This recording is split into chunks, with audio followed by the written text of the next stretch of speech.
네, 이 시각 K스탁 출발하겠습니다. 오늘 나와주신 두 분 소개해 드릴게요. 메리츠증권의 이권희 멘토, 베스트 인베스트의 이상로 멘토와 함께하겠습니다. 어서 오십시오. 네, 반갑습니다. 안녕하세요.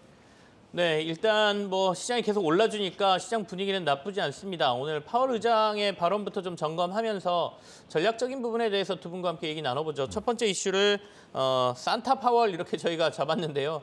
12월인데 그래도 시장이 좀 긍정적인 얘기를 해줘서 시장이 좀 미국 시장이 크게 환호를 했죠. 먼저 이권희 멘토부터 시장은 지금 조금씩 더 올라주고 있는데 연말까지 더 좋은 분위기로 저희가 생각을 해도 될까요? 어떻게 보십니까?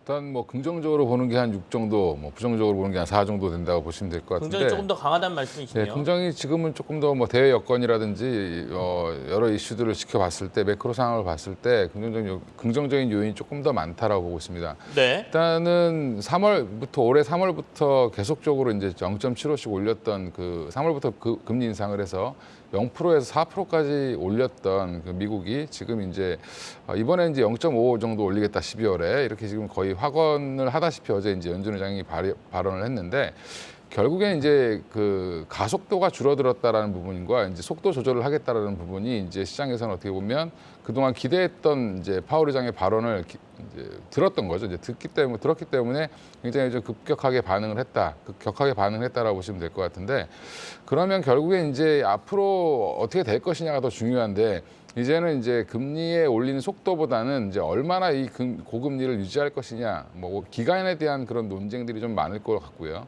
만약에 이제 금리가 떨어진다라고 하면 언제부터 떨어질 거냐라는 그런 이제 또 하나 이슈가 또 남아 있을 겁니다. 근데 그 사이에 또 지금 12월 FOMC 전까지 많은 이제 여는 이제 다른 세인트 루이스 총재라든지 뭐 블라드 총재의 발언이라든지 뭐 아니면 그 외 연준 위원들의 여러 이제 그 연설들이 좀 있습니다. 모임에서. 그런 모임에서 또 매파적인 발언이 나올 때마다 또 시장은 또 한 번 더 흔들릴 수 있다라고 보시면 될 것 같고요. 일단은 근데 환율이 이제 지금 1,300원을 일시적으로 깼다가 1,300원 초반대에서 움직이고 있는데 1,440원까지 갔던 환율이 지금 떨어졌다는 부분, 원화가 다시 강세로 돌아서고 달러 지수가 지금 떨어지면서 지금 상대적으로 이제 그 달러 강세에 대한 부분들을 전반적으로 이제 모든 국가들이 조금은 좀 힘들지 않냐. 미국조차도 이제 킹 달러가 부담스러운 상황이 됐다라는 부분이 이제 합의가 되면서 이제 지금 환율 자체가 좀 떨어지고 있고요. 금리 속도 조절도 여기에 또 한 영향을 했다라고 보시면 될 것 같습니다. 그러면 결국에는 이제 미국의 이제 10년물 국채 금리가 지금 떨어지고 있는 상황이고 그러면 이런 상황들이 좀 당분간 이어진다라고 하면 킹달러 관련돼서 여러 가지 이제 안 좋은 이슈들, 뭐 그동안 좀 부담스러웠던 부분들이 해소되는 국면이 간다는 거는 호재로 작용할 걸로 보이고요. 또 이제 뭐 중국 여파도 여전히 좀 남아 있는데 중국의 제로 코로나까지 또 이제 다시 뭐 이게 점점 완화가 되고 이제 만약에 이제 뭐 내년까지 그런 기조가 보인다라는 얘기가 나오면 또 한 번 이제 호재로 작용할 수 있는데 이제 이게 거꾸로 반대로 나오기 시작하면 사실은 또 이 악재로 작용할 수 있기 때문에 그런 부분들을 항상 좀 염두를 해두시고 저는 한 6대4 정도 비중으로 이제 강세를 보시는 게 더 맞다라고 생각하고 있습니다.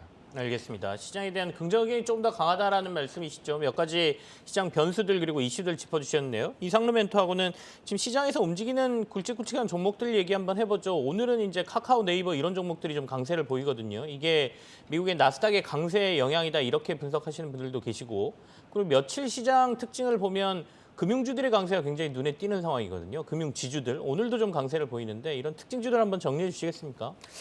뭐 전반적으로 오늘 시장에서 건설주나 금융주들에 대한 공통적인 특징들은 지금까지 최근 들어서도 많이 하락을 해 있는 그 낙폭과대에 대한 부분 자체가 상당히 크게 현재 작용하고 있다고 봐야 될 것 같고요. 결국에는 오늘 시장에서에 대한 전반적인 상승세를 불러일으키면서 최근 들어서 채권 시장에 대한 위축 상황이 이어지면서 건설주들이나 또는 금융주들이 줄도선 우려감들이 그만큼 컸다는 거죠. 그렇다 보니까 생각보다는 좀 더 하락폭이 좀 크게 나타났던 부분에서 지금 오늘 시장에 반등이 나온다고 보는데 이 부분 자체는 결국 미국장이 전일 워낙 큰 폭에 대한 상승세를 보였기 때문에 여기에서 지금까지 치고 달려갔던 2차 전지주들은 오늘 오히려 쉬는 모습이 나타나는 거고 대신에 반도체라든지 기술주라든지 또는 지금 건설주, 금융주에 대한 반등이 일시적으로나마 이루어지는 그런 단계라고 봅니다. 다만 여기서 우리가 좀 기억을 하셔야 되는 것이 결국 시장은 낙폭과대에 대한 종목군들에 대한 키맞춤 형태에 대한 그런 순환매 장세가 여전히 돌고 있다는 부분이라는 거죠. 그 말은 뭐냐면 우리가 결국 12월 13일 날 미국이 물가 상승률 CPI 지수 발표를 하게 되는데 만약 거기에서 다시 한 번 더 8% 이상에 대한 부분을 나타낸다면 좀 더 트레이딩 관점에 빠지기 쉽도록 지금은 오른 종목을 좀 더 추가적인 상승이 나타나는 것이 네네. 아니라 낙폭과대 종목에 대한 거기에 대한 저가 매수세가 지금 현재는 주를 이루고 있다. 그리고 여전히 2차 전지가 저는 강세를 보일 수밖에 없는 네. 시장의 분위기가 연말까지 이어지지 않을까 그렇게 전망을 하고 있습니다. 만약에 좀 가는 종목이 간다 그러면 2차 전지주 쪽이고 그렇지 않으면 시장에서는 그동안 과도하게 하락했던 쪽에 대한 관심이 좀 있는 것 같다. 그쪽이 갭매우기 차원의 상승인 것 같다라는 말씀으로 들리거든요. 네. 앞서 이제 시장 특징 얘기하시면서 건설주 얘기를 좀 하셨는데 두 번째 이슈로 저희가 건설주를 잡아놨습니다. 그래서 건설주 얘기를 조금 더 집중적으로 이상로 멘토하고 더 나눠보고 싶은데요. 오늘 건설주들이 강세를 보이고 있는 게 아까 말씀하신 그냥 낙폭이 과대했기 때문으로 봐야 되는 건지 아니면 뭐 빈쌀만이라든지 외부에서 들려오는 뭐 호재성 재료들 이런 것들이 계속 작용한다 이렇게 봐야 되는 건지가 좀 궁금합니다. 사실 이제 저희가 과거 같은 경우에는 MOU를 체결하고 난 다음에는 구두 협약이라고 해가지고 그에 따른 부분 자체에서 우리가 뭐 수주를 받는 그런 개념이었다면 최근에는 이제 이 사우디 같은 경우에도 상당 부분 전략적으로 이제 접근할 필요가 있는 것이 투자에 대한 개념으로 다시 지금 전략의 형태를 바꾸고 있는 상황이거든요. 사우디 측에서도. 그 말은 뭐냐면 국내에서도 보장되지 못하는 부분의 수주 내용에 대한 부분 자체를 얻기 위해서는 투자를 함으로써 거기에 대한 이익을 공유하는 방식으로 지금 MOU가 체결이 돼 있다는 거예요.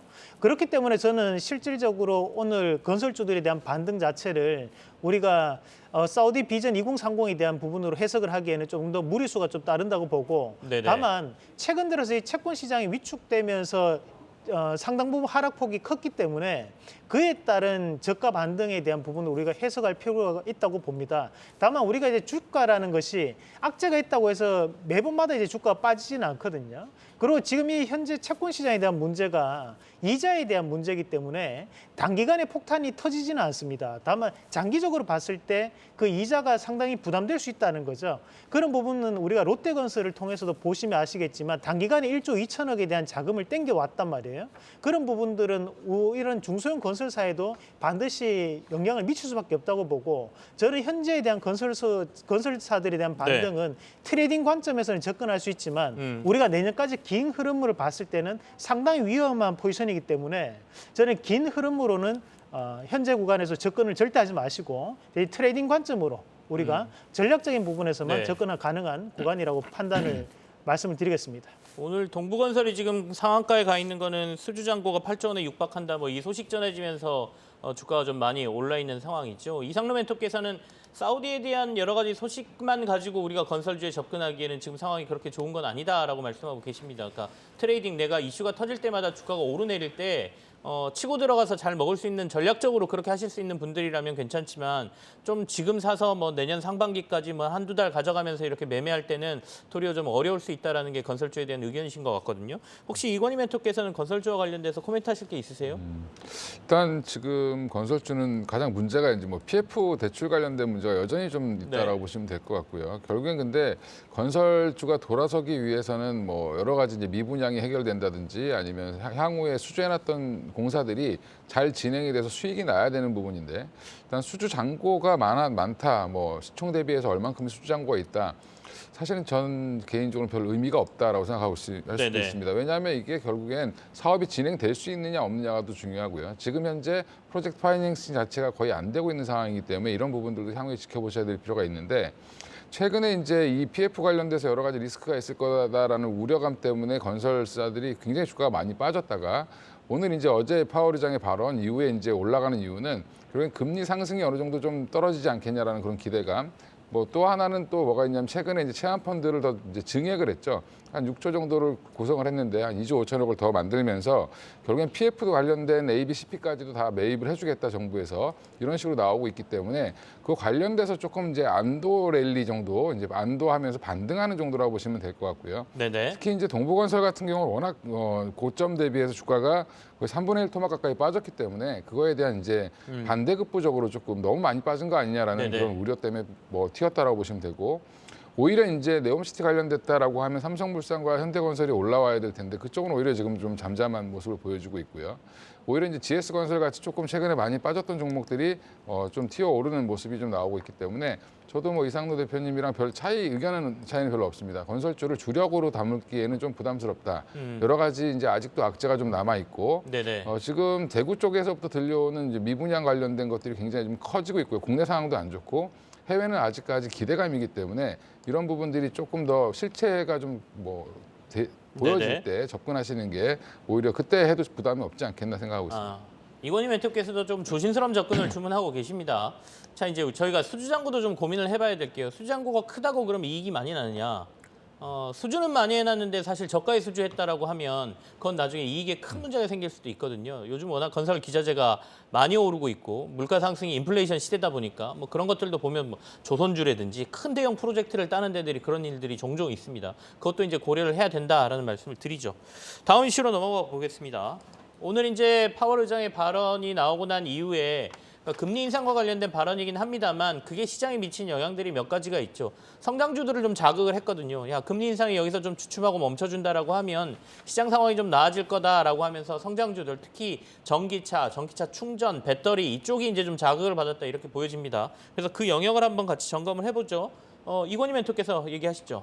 예, 일단 뭐 국내 오늘 뭐 2차 전지 관련 종목들은 일부 소재주만 조금 좋은 모습을 보이고 대체적으로 좀 쉬는 모습을 보이고 네. 있는데 이제 미국은 그동안 이제 어떻게 보면 테슬라를 기점으로 해서 주가가 좀 많이 떨어졌습니다. 이제 그런 부분들은 물론 이제 테슬라 같은 경우는 사실 트위터 인수 이런 것 때문에 사실 더 안 좋았다라고 보시면 되는데 지금 어제 이제 테슬라가 7.6%, 뭐 리비안이 한 11% 정도가 상승하면서 니콜라라는 종목도 이제 많이 올랐죠. 11.4% 올랐는데 이런 부분들은 그동안 이제 금리 인상 기조에 따라서 자금을 수혈하기 어려운 어떻게 보면 우리나라 기업이 그러니까 우리나라로 치면 거의 벤처기업 같은 종목들이죠.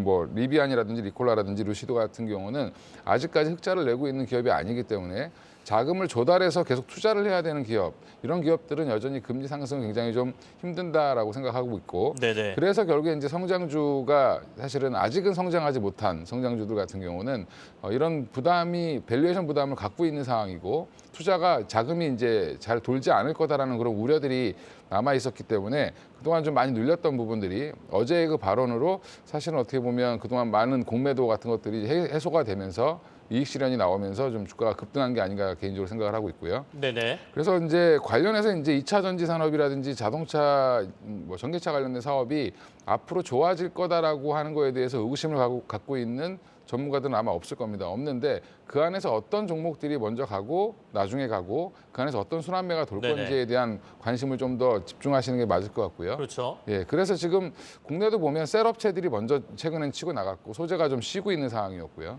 오늘은 오히려 이제 뭐 소재 쪽에서 뭐 음극재 관련된 실리콘 음극재 관련된 기업들이 조금 좀 강한 모습을 좀 보이고 있고 그 외에 이제 막 2차 전지 관련된 사업들을 시작하는 뭐 E&D 같은 그런 회사들이 급등을 하는 모습, 시가총액이 좀 작은 종목들이 좀 급등하는 모습을 보이고 있기 때문에 이런 것들도 결국에는 순환매적으로 접근하시면 괜찮을 것 같고 섹터 자체는 저는 굉장히 긍정적으로 보고 있습니다. 또 미국 시장도 마찬가지로 이쪽이 살아난다라고 하면 국내 시장 입장에서는 뭐 나쁠 건 없다 이렇게 보고 있습니다. 미국 시장에서 전기차가 좀 주목받고 살아난다고 하면 우리 입장에서 나쁠 건 없다라는 말씀이시고요. 며칠 전에 나온 뉴스를 종합해서 보면 테슬라가 배터리와 관련된 광물 확보에 좀 어려움을 겪고 있다, 뒤처지고 있다라는 뉴스가 외신을 통해서 국내로 간접적으로 전해지고 있던데 이 이슈는 우리한테 좀 좋은 건가요? 어떻게 보이세요? 이상로 멘토 좀 얘기 좀 해주시죠. 우리가 이제 IRA에 대한 세부 법안 내용을 살펴보시면요. 전기차 소재 및 부품에 대한 부분에서 미국 역내 사이클에서 제조 및 생산을 해야 된다고 명시가 되어 있고 대신 광물은 조금 다릅니다. 광물 같은 경우에는 퍼센테이지가 일단은 우리 소재 부품에 대해서는 50%고요. 대신에 광물 같은 경우에 40%를 목표로 하되 내부 세부적인 내용을 보면 미국 내 역내 사이클 내 그리고 또 추가적으로 미국과 FTA를 체결한 국가에서 들어오는 수입품에 대해서는 광물은 인정해 준다라는 내용이 명시가 되어 있는데 그 말은 뭐냐면 미국 내 전기차에 대한 부분에서 광물 관련해서는 상당한 수입에 대한 의존도가 지금 현재 높게 나타날 수밖에 없다는 것을 인정했다고 봐야 되거든요. 그런 부분을 본다면 국내에서도 마찬가지로 지금 폐배터리 관련주들도 움직임이 나올 수 있는 것이 네. 사실 우리가 폐배터리 관련해서 추출을 한다고 해도 그 추출률이 상당히 떨어지는 걸로 나오거든요. 사실 20%에 채 되지 않습니다. 그렇지만 폐배터리 관련주 갈 수밖에 없다는 것은 그만큼 광물에 대한 부분이나 또는 소재에 대한 부분을 중국을 떼고 난 다음에 얘기하기에는 아직까지는 현실적이지 못하다는 것은 인정하는 꼴이 된다고 보고요. 그렇다 보니까 국내에서 이런 전기차 소재 관련된 기업들에 대한 상승세도 이어갈 수밖에 없는 그런 흐름이 저는 나타날 거라고 봅니다. 그리고 추가적으로 우리가 한 가지 기억을 하고 보셔야 되는 것이 지금 미국이 경기 침체에 대한 가능성도 저는 충분히 있다고 보거든요. 왜냐하면 물가를 그만큼 지금 올려져 있는 상황에서 금리 인상도 이루어지고 있는데 네네. 그렇다고 해서 물가가 빠지지는 않는 상황들이 되풀이 되고 있고 지금 현재 뭐 파월 의장이 얘기하는 것도 결국 금리 인상을 안 한다는 것이 아니라 금리 인상에 대한 폭을 줄이겠다는 거죠. 왜냐하면 고용률에 대한 부분에서 현재는 타격을 받고 있기 때문이죠. 그러면 미국은 지금 한 번의 대전환적인 부분 자체가 필요할 거라고 보는데요.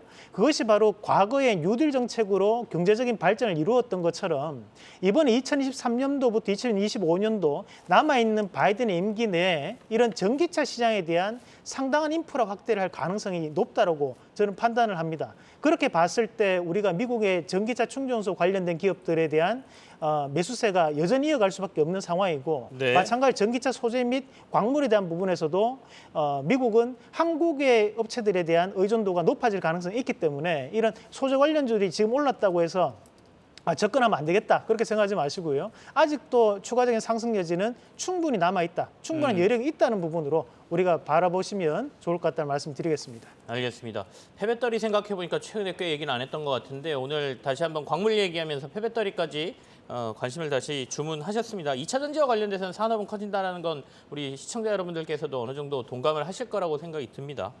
그나저나 오늘은 엔터주의 날인 것 같습니다. 엔터주가 굉장히 강한데요. JYP 엔터, 하이브부터 시작해서 어제도 좀 그랬었는데 저희가 며칠 전에 이제 엔터주 한번 살펴드렸었죠. 그래서 연말까지 좀 괜찮을 것 같다. 특히 하이브는 좀 좋다 이런 말씀도 드렸었는데 오늘 뭐 저항도 좀 뚫고 올라가는 데들도 보이고 엔터주들이 굉장히 강한 하루입니다.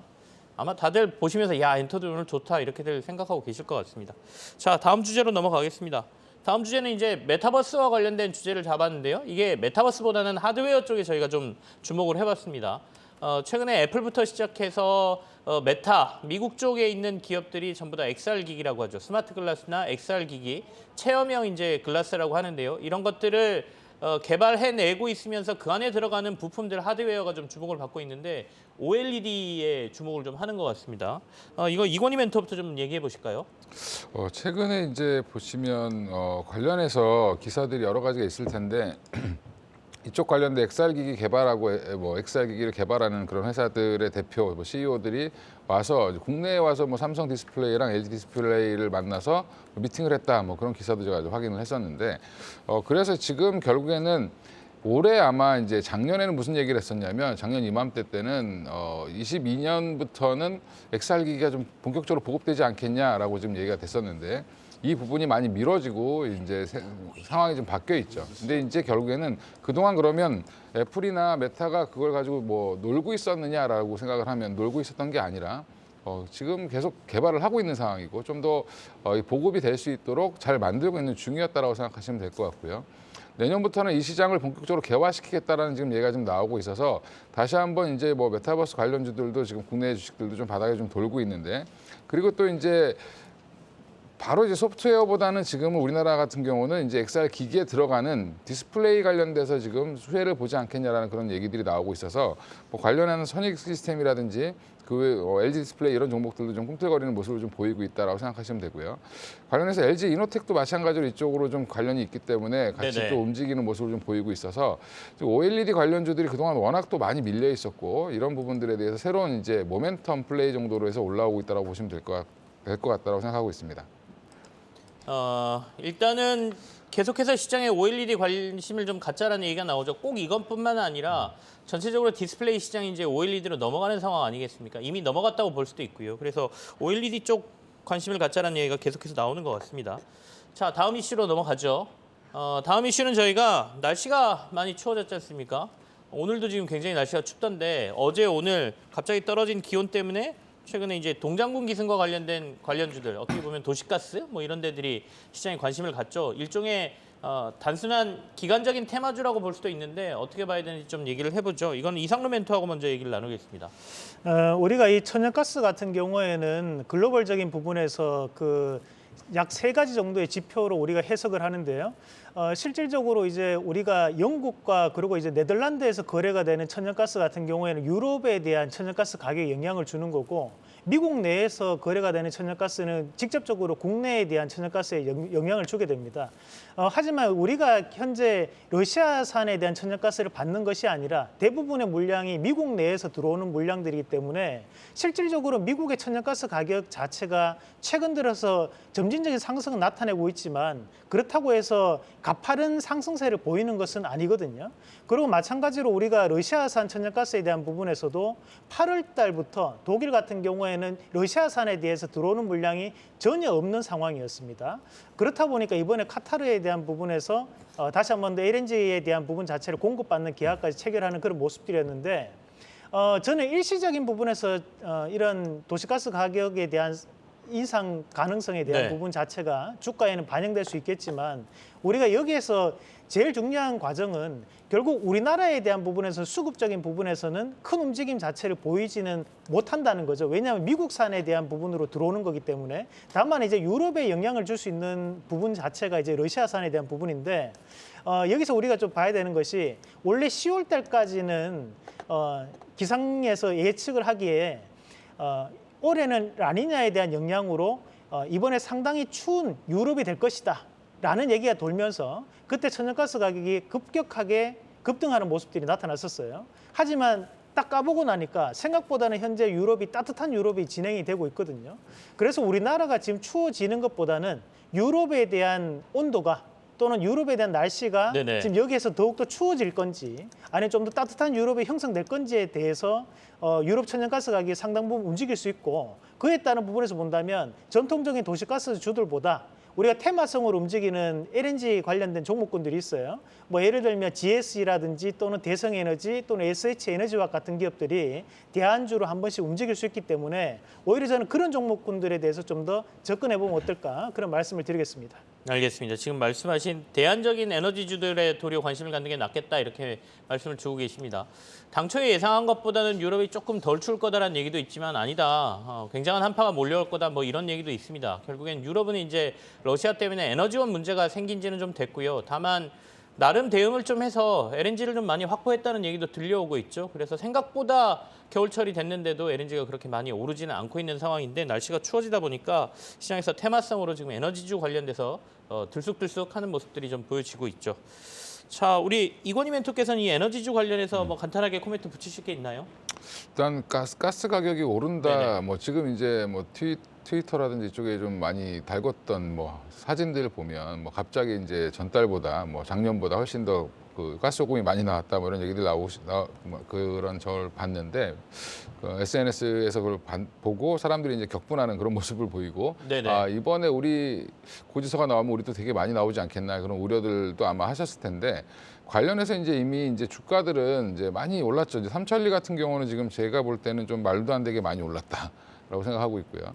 그 외에 이제 경동도시가스라든지 뭐 한국가스공사 이런 것들이 움직이기는 하는데, 한국가스공사는 생각보다 또 움직임이 또 별로 없는데, 일단 저는 이게 도매 가격이 올라가고 뭐 가스 가격이 올라간다고 해서 그러면 과연 이 도시가스를 파는 회사들이 실적이 어마어마하게 좋아질 수 있느냐.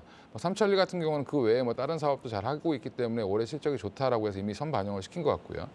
나머지 그럼 단순히 도시가스만 하는 회사들 같은 경우 이게 올라갈 수 있느냐 따져보면 사실은 그닥 그렇게 사오는 가격도 비싸지기 때문에 오히려 가스 가격이 올라간다고 해서 뭐 특별하게 이익이 확 증가되는 부분은 아니다라고 생각하시면 되고, 매출은 커지는데 사실은 생각보다 뭐 영업이익률은 떨어지는 그런 결과가 또 나올 수도 있다라고 보시면 될 것 같습니다. 그래서 지금 저는 이 가스 관련주들은 굳이 종목이 되게 봐야 될 게 많은데 굳이 보실 필요는 없을 것 같고요. 굳이 이제 이쪽 쪽보다는 아까 뭐 말씀하신 지금 조정 잘 받을 때 이제 뭐 신재생 에너지 관련 주식을 본다든지 하시는 게 오히려 더 좋을 것 같다 이렇게 생각하고 있습니다. 알겠습니다. 에너지 관련주들, 특히 도시가스 관련주들 한번 살폈습니다. 시장 이슈는 여기서 마무리를 하고요. 두 분이 가져오신 관심주 확인해 보겠습니다.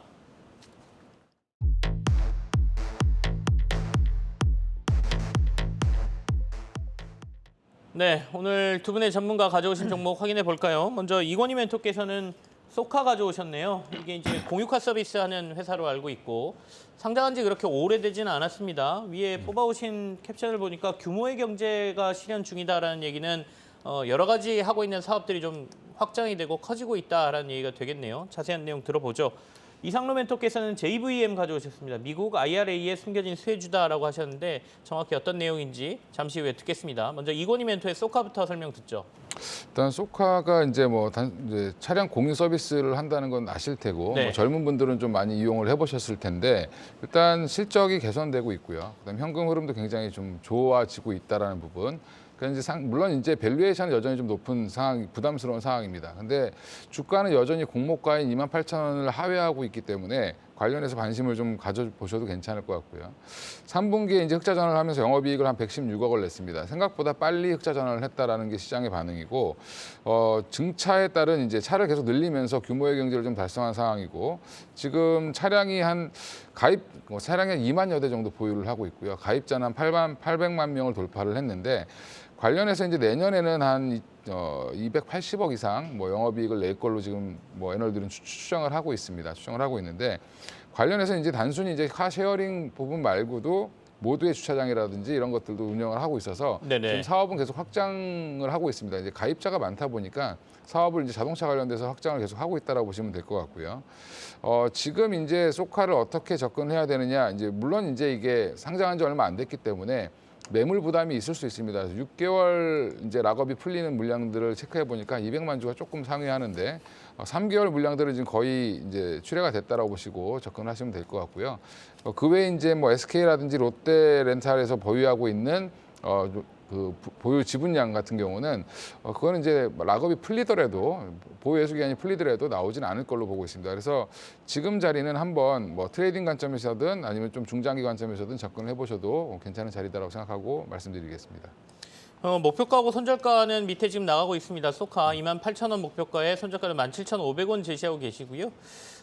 소카가 이제 상장할 당시가 시장 분위기가 매우 안 좋았기 때문에 상장을 하냐 마냐라는 이슈도 있었고요. 그래도 상장을 하자 그래서 들어오다 보니까 공모가는 당초 시장 예상보다는 좀 낮게 들어왔는데 그보다도 주가가 좀 빠져 있는 상황이죠. 이건희 멘토께서는 이제 그래도 조금 이런 것들이 회복될 만한 시기가 되지 않았나, 그리고 내년 이제 실적이나 이런 것까지 고려해서 말씀을 해주셨습니다.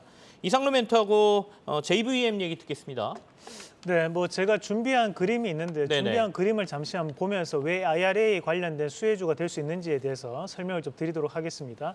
자, 한번 준비된 그림을 한번 같이 보시면 우리가 이제 미국 IRA 법안 안에서 전기차에 대한 얘기를 많이 하는데 그것은 이제 세부 법안 중 일부고 마찬가지로 이제 기획조정위원회에 대한 세부 법안 중에 한 개가 이 처방약 가격 책정에 대한 개혁이라는 그 단수 조항이 있습니다. 그 조항을 보시면 미국이 워낙 이제 건강보험 자체가 부실하고 잘 안 되고 있는 상황이다 보니까 예전에 클린턴 시대부터 계속적으로 이제 건강보험에 대한 확대를 노력을 했었어요.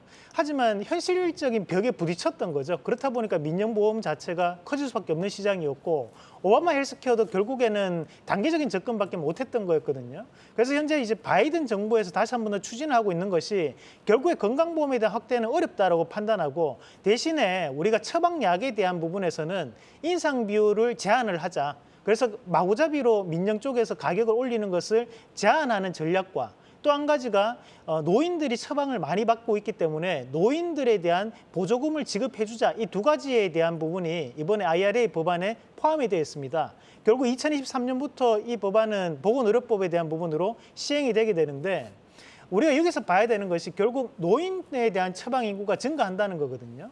그렇게 본다면 결국 미국 내에서도 약국 조제 자동화에 대한 부분 자체는 수요가 늘어날 수밖에 없는 부분이고 네네. 현재 이 JVM이 현재 미국에 대한 수출 물량 약 60% 정도가 잡히고 있는 상황이에요.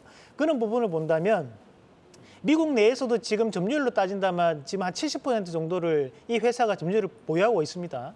그런 관점에서 봤을 때 저는 이 회사가 내년에도 상당한 발주 물량이 늘어날 가능성이 좀 있다고 판단을 하고요. 네네. 마찬가지로 국내에서도 이런 조제 자동화에 대한 부분에서 약 90%에 대한 점유율을 가지고 있는 상황이기 때문에 주가에 대한 변화는 가능하다 보고 과거에 이 기업이 2018년도, 2017년도에 사상 최대 실적을 냈던 것이 2017년, 18년도입니다. 하지만 지금 현재 2021년도 3분기까지 2018년도보다 더 좋은 실적을 냈음에도 불구하고 주가는 오히려 바닥권역까지 내려왔다고 봤을 때 저는 충분히 지금은 바닥권역을 확인하고 주가가 네. 바뀔 수 있는 그런 움직임이 나오지 않을까 그렇게 보고 이 재부에만 한번 접근해보자 말씀을 드리도록 하겠습니다. 네네. 그래서 1차적인 목표가를 우리가 판단을 한번 해본다면 지금 이제 상단에 있는 가격대로 보시면 될 것 같은데요.